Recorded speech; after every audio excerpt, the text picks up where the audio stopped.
Vienas iš tokių teatro ir aktorių, taip sakant, būdas sukurti savo teatrą būtent yra improvizacijos, sugebėjimas improvizuoti, aktoriaus sugebėjimas improvizuoti. Kaip aš jau minėjau, nekartoti užrašytą tekstą,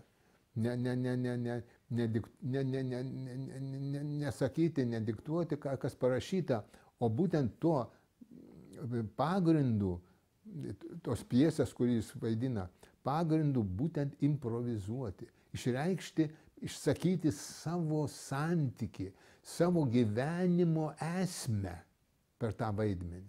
Suprantat? Tai yra pagrindinis dalykas.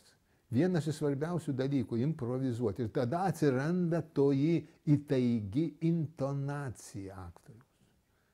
Jis tada teisingai intonuoja ir suranda bendrumą ir santykį su besiklausančiu žiūrovu jo.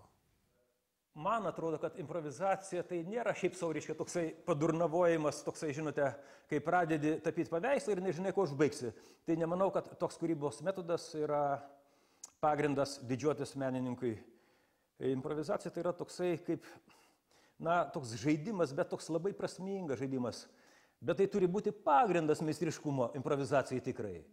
Juk faktiškai, džiazas mums improvizavimo simbolis, bet juk džiazo pianistai yra puikiausi pianistai, turintys aukščiausią pianizmo mokyklą, o tada galima improvizuoti.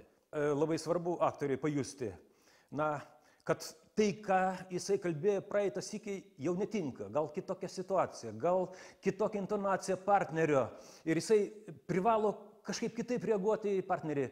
Tai aš manyčiau, tai yra Tai nepasimetimas savo temos, tai yra atvirkščiai, tai yra išgelbėti reikia kažkaip spektaklį ir reikia neformaliai išbumbinti išmoktą frazę, o išgelbėti spektaklį ir taip sakant, reikia padovanoti žiūrovams meninę tiesą, o jinai negali būti su jų surepetuota.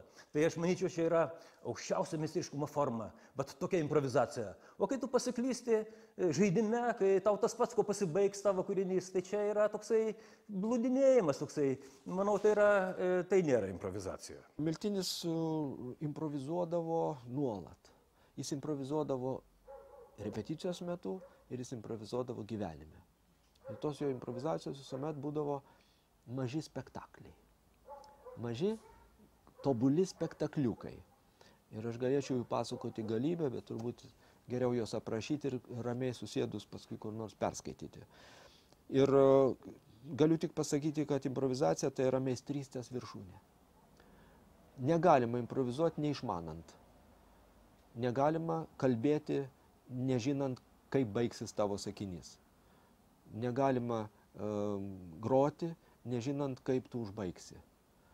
Improvizacija yra puikiai tada, kada tu žinai viską iki galo, tačiau pateiki, lyg čia šią sekundę tik tai pradėjai apie tai galvoti. Tai tada yra tikra improvizacija. Ir Miltinis šitą meistrystę turėjo. Man atrodo, kad tai yra sunkiai pasiekiamas dalykas, bet pasiekiamas, jeigu tu esi savo amato karalius. Tokiu karalium ir buvo Juozas Miltinis.